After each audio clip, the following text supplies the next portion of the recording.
और सबसे कम अवधि में यदि किसी को मिले तो 5 महीने में ध्रुव जी को, और सबसे ज्यादा तो 5-5 हजार साल तक लोगों ने तपस्या की, तब जाके ठाकुर जी का दर्शन होता।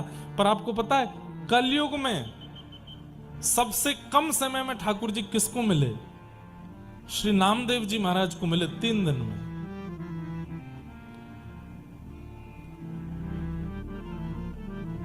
नरसिंह मेहता को मिले 7 दिन में कि तब जाके ठाकुर जी का दर्शन होता।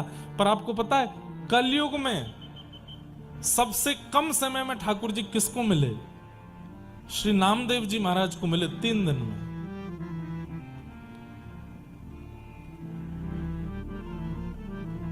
नरसिंह मेहता को मिले 7 दिन में, और 7 दिन में जब मिले उसके बाद जूनागढ़ में नरसिंह मेहता रहते, 52 बार भगवान आए, 52 टाइम्स नरसिंह मेहता के पास आए ठाकुर जी इस कलिकाल में। इतने तो किसी पर कृपा नहीं की ठाकुर जी ने, ना सतयुग के भक्तों पे, ना त्रेता के भक्तों पे, ना द्वापर के भक्त, केवल कलयुग के भक्तों पर। श्री नामदेव जी महाराज, उनके नाना जी थे श्री वामदेव जी महाराज, ठाकुर जी की सेवा करते थे। वामदेव जी चले गए तीर्थ यात्रा पर और नामदेव जी से कह के गए, मैं 3-4 दिन के लिए जा रहा हूं, ठाकुर जी की सेवा करना। बोले सेवा में क्या करना? बोले और कुछ तो तुम कर नहीं पाओगे, छोटे बालक हो, श्रृंगार आदि तुमसे हो नहीं पाएगा, बस प्रसादी रसोई में बने थाल में सजा के ठाकुर जी को भोग लगाना। और जाते जाते कह गए बिना भोग लगाए प्रसाद मत पाना। नामदेव जी महाराज बोले ठीक है। सुबह सुबह दूध का भोग लेकर के ठाकुर जी, दूध लड्डू का भोग लेकर के गए, ठाकुर जी के सामने पधरा दिया। बोले जय जय, दूध फेंट के लाया हूं, बढ़िया लड्डू है, पा लीजिए। नहीं पाया ठाकुर जी ने। 1 घंटा 2 घंटा 4 घंटे हो गए, बार बार नामदेव जी कहें जय जय पा क्यों नहीं रहे हो? अभी आपने दूध ही नहीं पाया तो अगला प्रसाद कैसे लेके आऊं? अच्छा दूध पाने की इच्छा नहीं होगी, खिचड़ी ले आता हूं। खिचड़ी ले आए, नहीं पाई ठाकुर। अच्छा आपको कुछ और पाना होगा, पूरन पोली बनवा के ले आए, पूड़ी दाल साग भाजी बनवा करके ले आए, ठाकुर जी नहीं पावे। हम आपकी तरह थोड़े ही थे कि बस पर्दा लगा के संतुष्ट हो जाते हैं, हम तो कि पा लिया ठाकुर जी ने।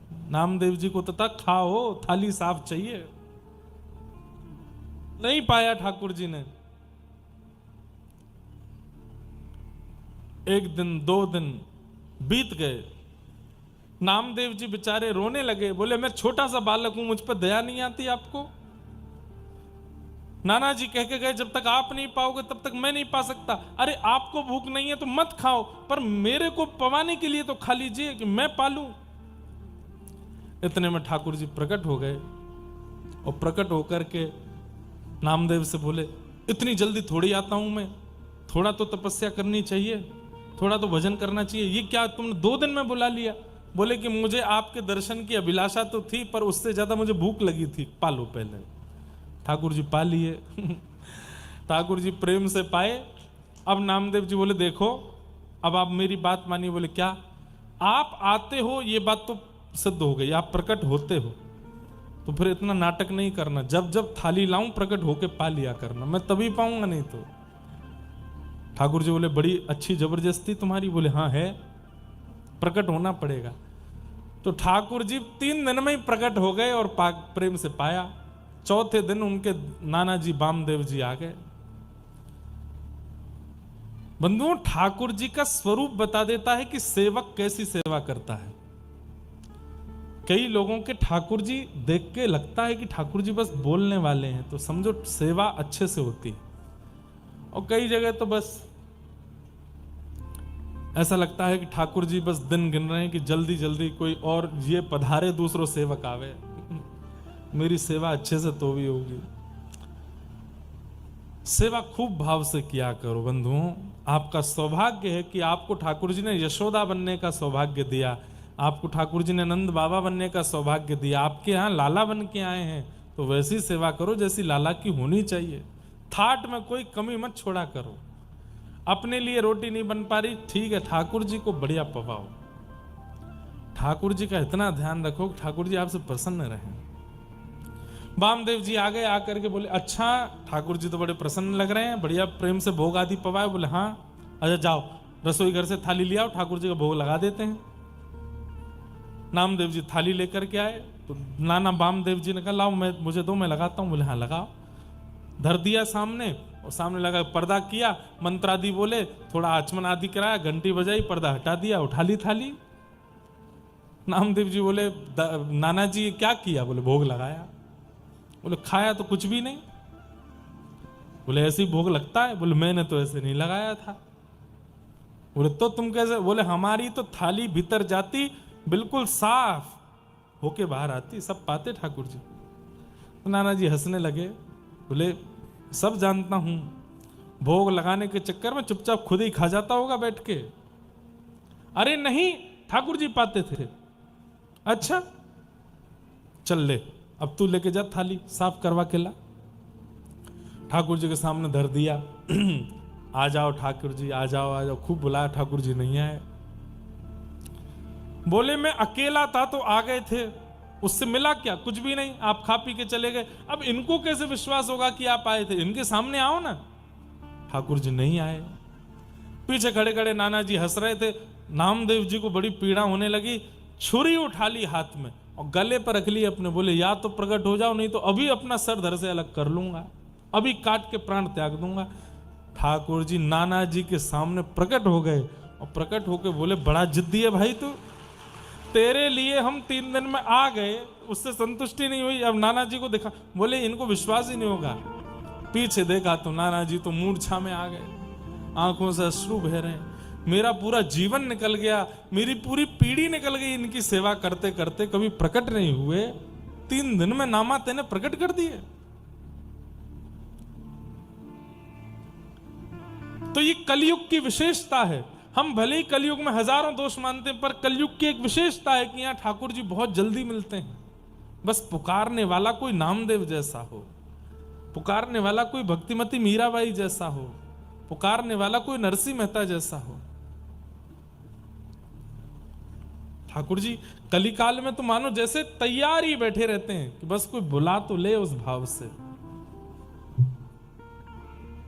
हम इसी उद्देश्य से कथा सुनाते हैं और कहते हैं, यही उद्देश्य होना चाहिए। इसी में ही कल्याण है कि एक बार अपने संपूर्ण जीवन काल में आपने बुलाया और ठाकुर जी आ गए। बस इसी पुण्य के लिए हम कथा सुन रहे हैं, एक बार ठाकुर जी को प्रत्यक्ष अनुभव करना है। नैमिषारण्य क्षेत्र में सौनकादि ऋषियों ने कहा कि भगवत प्राप्ति का साधन क्या है इस कलिकाल में। तब सूत जी महाराज कहते हैं, श्रीमद् भागवतम शास्त्रम कलौ कीरेण भाषितम एतस्माद् परम किंचित् मनः शुद्ध्यै न विद्यते। श्रीमद् भागवत, इनका आश्रय यदि ले लिया जाए तो इस कलिकाल में भागवत का आश्रय लेने से, भागवत में बताए गए नियमों का पालन करने से भगवत प्राप्ति बड़ी सरल हो जाएगी। सौनकादि ऋषियों ने कहा, महाराज आप भागवत की इतनी महिमा बता रहे हैं, इस भागवत की कुछ विशेषता बताइए। बोले और क्या विशेषता बताऊं? सुराणाम अपनी दुर्लभा, देवताओं को भी जो दुर्लभ है वो भागवत की कथा है, जो मानवों को मिली है। देवता नहीं सुन सकते भागवत की कथा, क्यों? व्यस्त इतने हैं, ठाकुर जी ने उनको काम दे रखा है, उस काम से उनको छुट्टी मिलती नहीं तो कथा कैसे सुनेंगे? हम मानव ही सुन सकते हैं। जानवरों को भी दुर्लभ है, जानवर भी कथा नहीं सुन सकते। केवल और केवल मानव का अधिकार है कथा सुनने का। ऐसी भागवत की कथा जो देवताओं को भी दुर्लभ है। अरे श्री सुखदेव जी महाराज परीक्षित को कथा सुना रहे थे और उस समय देवता अमृत कलश लेकर के आए और ला करके बोले, परीक्षित तुम अमृत पान कर लो, तुमको 7 दिन में मरने का श्राप लगा, अमृत पीने तुम हो जाओगे। उसके बदले ये कथा जो सुखदेव जी सुना रहे हैं ये हमको सुनने दो। तो सुखदेव जी ने हंसी करके देवताओं से कहा,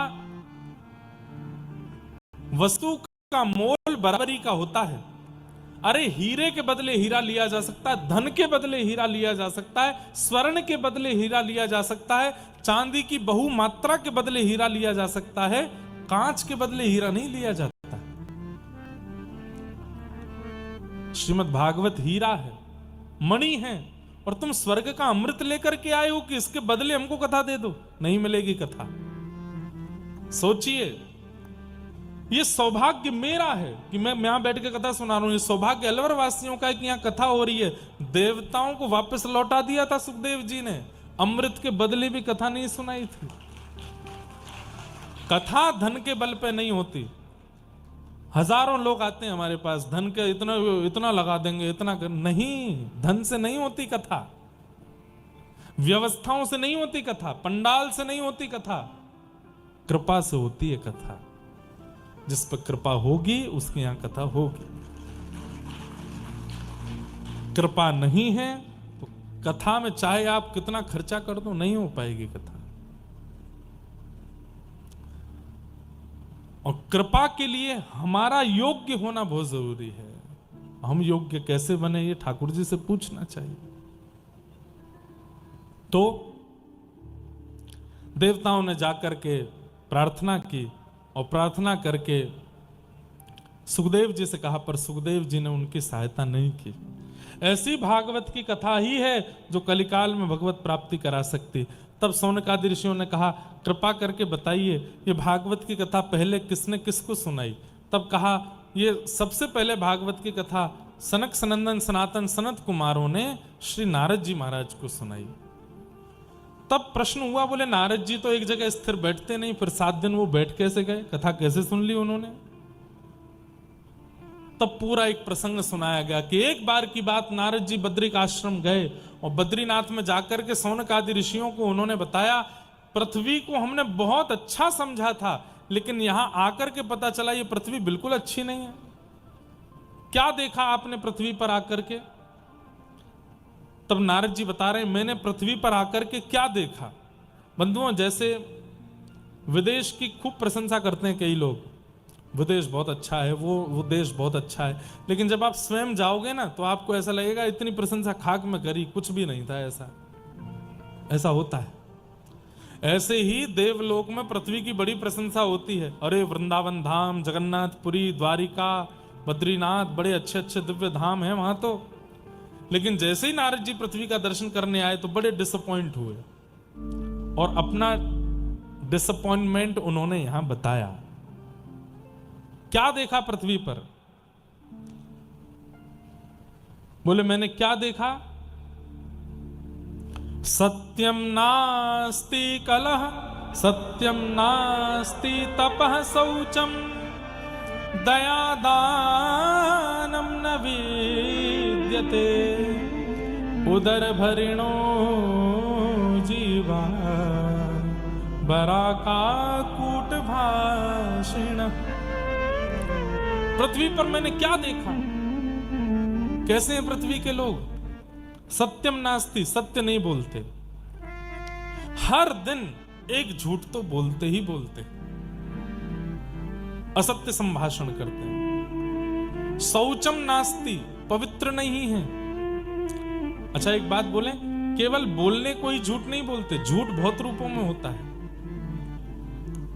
हर व्यक्ति जानता है कि मैं कैसा हूं, लेकिन जैसे ही समाज के सामने, परिवार के सामने, लोक मर्यादा के सामने आता है तो अपने उस वास्तविकता को छुपा के आता है। यह झूठ नहीं है। हर व्यक्ति है कुछ पर दिखाता कुछ और है, ये झूठ है। सत्यम नास्ति, कलिकाल के लोग सत्य नहीं बोलते। शौचम नास्ति, पवित्र नहीं है, कलयुग के लोगों में पवित्रता नहीं है। पवित्रता केवल और केवल एक शरीर के रूप में रह जाती है, मन नहीं है बिल्कुल भी पवित्र। कई लोग हैं 2 बार नहाते हैं, सुबह भी नहाते हैं, रात्रि सोने से पहले भी नहाते हैं, पर मन इतना मलिन है उनका, बाहर से चमड़ी कितनी भी घिस लीजिए पर चित्त की पवित्रता नहीं है। ठाकुर जी, अरे महाप्रभु जगन्नाथ, श्री जगन्नाथ महाप्रभु कर्माबाई की खिचड़ी पाते, जो कर्माबाई बिना नहाए धोए खिचड़ी बनाती थी। दातुन करते करते खिचड़ी बनाती थी, और खिचड़ी कहीं लग ना जाए तो दातुन के पिछले भाग से चला भी देती थी। उसको खाने आते महाप्रभु। भैया ने धीरे बोल लो, कहां चिल्ला रहे हैं? हाँ बस थोड़े ने धीरे, बस बस बस बस, बस। हमने बोल दिया। क्या बता रहा था? कर्मा बाई। कभी कभी व्यस्त हो जाती। अब एक बार क्या हुआ, किसी संत ने कहा कि तुम नहा धो के बनाया करो। बोले वो बिना नहाए धोई आ जाते हैं ठाकुर जी। तो बोले वो तो तुम्हारे पूर्व जन्म के पुण्य इसलिए आते हैं, जिस दिन वो पुण्य खत्म हो जाएंगे बुलाती रह जाओगे, ठाकुर जी नहीं आएंगे। बोले कैसे बनाऊं? स्नान किया करो, तिलक लगाया करो, इत्र लगाया करो, ये साड़ी पहना करो, इतने पवित्र वस्त्र, इतने नियम बता गए उसको। अगले दिन ठाकुर जी आए, ठाकुर जी आकर के बैठ गए। जगन्नाथ जी बोले कहां गई मैया? इधर से निकली, दौड़ करके इधर जा रही है। ठाकुर जी क्या हुआ मैया? खिचड़ी। बोले रुक जा अभी नहा के आ रही हूं। नहा के आई, फिर उसके बाद में तिलक स्वरूप लगाया, फिर उसके बाद कुछ मंत्र बता दिया था पंडितों ने, वो करने लगी। फिर उसके बाद गुरुदेव कुछ संतों ने कुछ नियम बता दिए, वो करने लगी। ठाकुर जी बोले मैया ये सब क्या कर रही है? बोले रुक जा। फिर बताया, बोले पहले चूल्हे का पूजन करना, चूल्हे का पूजन करने के बाद में पात्रों का पूजन करना, सामग्रियों का पूजन करना, उसके बाद अग्नि प्रज्वलित करना, अग्निदेव को प्रणाम, फिर खिचड़ी बनाना। इतना नियम करने लगी तो ठाकुर जी बोले मैया मुझे मंदिर जाके दर्शन देने, तू ये सब कहा कर रही है? जल्दी कर्मा कहते कहते नाम तब पड़ा उनका कर्मा, जल्दी कर। अगले दिन ठाकुर जी आए ही नहीं, तो कर्मा बाई मंदिर गई। बोले आप आए क्यों नहीं आज? बोले तू इतने नियम साधन करती है, नहा रही है, धो रही है, तिलक फोटा लगा रही है, इत्र लगा रही है, मंत्र कर रही है, कभी चूल्हा का पूजन, पात्र का पूजन, चंदन लगा रही है, अग्निदेव को बुला रही है, इतना समय थोड़ी मेरे पास। बोले मुझे कोई बोल करके गया कि तुम इतना स्नान ध्यान करके नए कपड़े पहन के करोगी तो ही ठाकुर जी रुकेंगे, नहीं तो पुण्य खत्म होने के बाद ठाकुर जी नहीं आएंगे। ठाकुर जी बोले स्नान उनके लिए आवश्यक है, मंत्र उनके लिए आवश्यक है, साधन उनके लिए आवश्यक है, जिनका मन पवित्र नहीं है वो बाहर से पवित्रता रखो। पर कर्मा तेरा तो मन पवित्र है, तू स्वभाव से पवित्र है, बुद्धि से पवित्र है, चित्त से पवित्र है, तेरी बाहर की काया की पवित्रता की मुझे कोई परवाह नहीं है। मुझे नहाने की जरूरत है, आपको नहाने की आवश्यकता है, हमें इतने पवित्र रहने की आवश्यकता क्योंकि हम पवित्र नहीं हैं। कर्मा तो पवित्र है, उसके लिए ठाकुर जी ने कोई नियम साधन नहीं। सत्यम नास्ति शौचम नास्ति, पवित्र नहीं है हम लोग। कितनी भी रुद्राक्ष पहन लें, कंठी माला पहन लें, शिखा रख लें, लेकिन मन में जो दूसरे के प्रति दूषितता है वो ठाकुर जी से दूर भगाती है, उसको पवित्र करो। अच्छा एक बात बताएं, मन की पवित्रता का कोई सूत्र बताओ। आपने पूछा, मैं बताऊं। सब में गुण देखो, खुद में दोष देखो, आपका मन पवित्र हो जाएगा। मन अपवित्र क्यों है? खुद में गुण और सब में दोष, ये अपवित्रता का कारण है। आज भी कथा सुनते सुनते भी हजारों में दोष देख लिया हमने, ये ऐसा है, ये वैसा है, ये वैसी है। हम में बैठ गई कथा में आके, हमें सब पता है क्या क्या करते हैं ये लोग।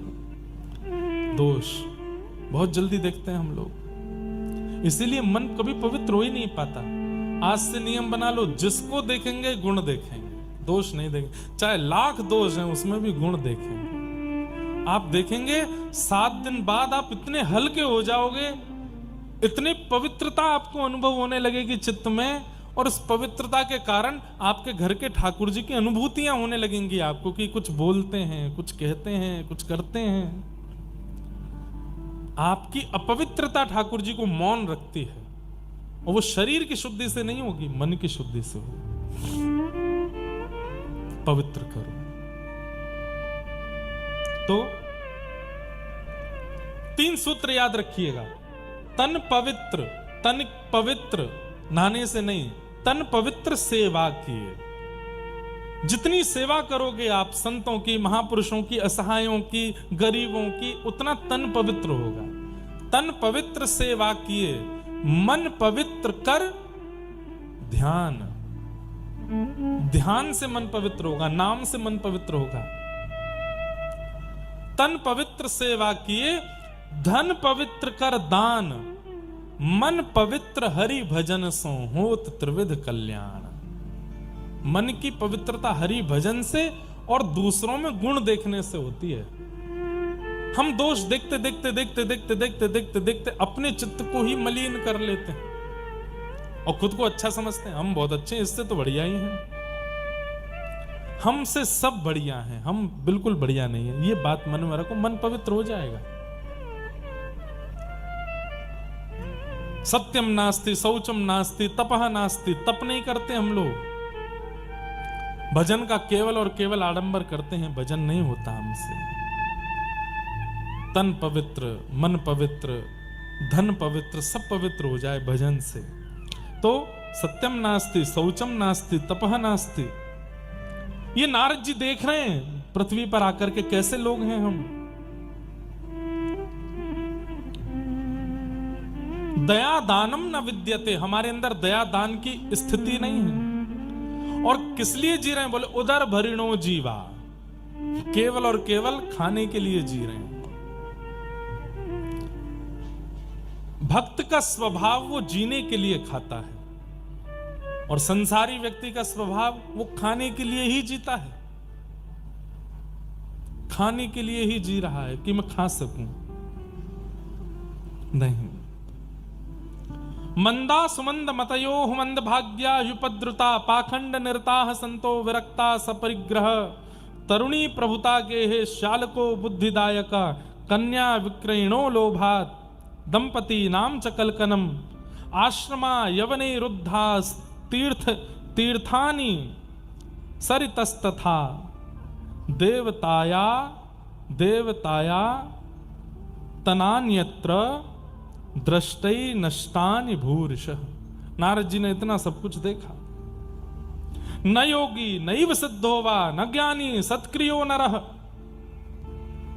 कली दामान लेनाद्य साधनम भस्मताम गतः। बहुत कुछ बताया यहां पर। उसमें एक बात कही गई, मंदास मंद मतयोह, मंद बुद्धि है हम लोगों की। कैसी मंद बुद्धि? आज भारत को सबसे ज्यादा सरकार को टैक्स कहां से मिलता है? मदिरा से। कहां से मिलता है? मदिरा से, तंबाकू से। इसी के कारण ये बंद नहीं हो रहे हैं। क्यों? इनसे सरकार को सबसे ज्यादा प्रॉफिट होता है, लोग सबसे ज्यादा खाते हैं। और ये मंद बुद्धि नहीं है तो क्या है? उस पर स्पष्ट लिखा है कि मुझे खाने से तुम मर सकते हो, फिर भी हम खा रहे हैं। यहां गुरुजनों ने कहा कि रोज सुबह सुबह ठाकुर जी का चरणामृत पिया करो। गुरु जी 5 साल बाद मिले, हाँ भाई हमने तुमको एक नियम बताया था, चरणामृत पिया करो। पीते हो? गुरु जी रह जाता है, क्या बताएं, कोई दूसरा नियम बताओ। गुरु जी ने कह दिया अच्छा ठीक है, 8 माला रोज किया करो, 16 माला रोज किया करो। 2-3 साल बाद गुरु जी फिर मिले, हाँ भाई करते हो? क्या बताएं गुरु जी, इतने व्यस्त हो जाते, नहीं हो पाती 16 माला। कुछ मत किया करो, कम से कम रोज 11 प्रणाम किया करो, ठाकुर जी के आगे 11 बार दंडवत किया करो। 2-2.5 साल बाद फिर गुरु जी मिले, बोले करते हो? क्या बताएं गुरु जी, हो ही नहीं पाता। और व्यसन के लिए कोई गुरु जी नहीं बोल के गए। नियमित रूप से गुटखा खाने वाले लोग, सुबह उठते ही खाना है, भोजन के बाद फिर से खाना है, दोपहर की चाय के बाद खाना ही खाना है, रात्रि सोने से पहले एक पुड़िया तो खा ही लेते हैं। ये ताली बजाने वाली बात नहीं है, ये शोक मनाने वाली बात है। वहां इतने नियम छोटे छोटे गुरु ठाकुर जी के लिए बताए जाते, वो नहीं होते। और व्यसनी व्यक्ति, जितने भी व्यसनी हैं संसार में, तंबाकू के, गुटखा के, सुल्फा के, बीड़ी के, सिगरेट के, मदिरा के, उनको किसी ने नहीं बोला। नियमित रूप से पीते हैं, नियमित रूप से खाते हैं, कहीं छूट ना जाए। अरे तलब होती है उनको, तलब समझते हैं? तलब होती है उनको, कई वो तलब को क्या बोलते हैं, और बेचैन होते हैं, जल्दी कथा पूरी करो महाराज जी, 7 बज गए, थोड़ा खाना। 2-4 तो ऐसे कथा में भी बैठे हैं, वो बीच में एक आध पुड़िया वो दबा के आ चुके हैं, फोन आ रहा है बहुत जरूरी, खा के बाहर वो करके घूमते रहते हैं। ठाकुर जी की बीड़ी प्रसाद, पान प्रसाद, ये तो ठीक है, तंबाकू नहीं खाना चाहिए, मदिरा नहीं पीनी चाहिए। और फिर होता क्या है, एक बात बोलना बुरा नहीं मानिएगा, कान पकड़ के हम क्षमा पहले ही मांग लेते हैं। व्यक्ति का जब अंतिम समय आता है, व्यसनी व्यक्ति का, घर वालों को बताने में भी लज्जा होती है कि कैसे चले गए इनके प्राण, बढ़िया हंसते खेलते थे, क्या हो गया। घर वालों को झूठ बोलना पड़ता है, बुखार आ गया चले गए, लेकिन असलियत कौन बता, कैंसर हो गया था, गला पूरा खत्म हो गया था, लिवर फेल हो गए थे, किडनी बताने में भी लज्जा आती है। परिवार समाज के लोग क्या कहेंगे बताओ, व्यसन करके मर गए। अरे व्यसन करना है, ठाकुर जी के नाम का व्यसन करो, व्यसन करना है ठाकुर जी की कथा का व्यसन करो, व्यसन करना है ठाकुर जी की सेवा का। ये व्यसन क्यों नहीं होता हमसे?